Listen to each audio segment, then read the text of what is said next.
Yes, Tolo. Call Nicky and tell Nicky send him back come out in bed here. Alright. You should take 2 pictures. Send the boss money. Alright, fire with it.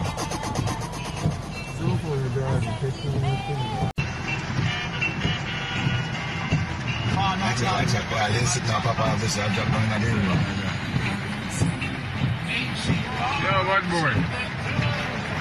Yo. Charlie.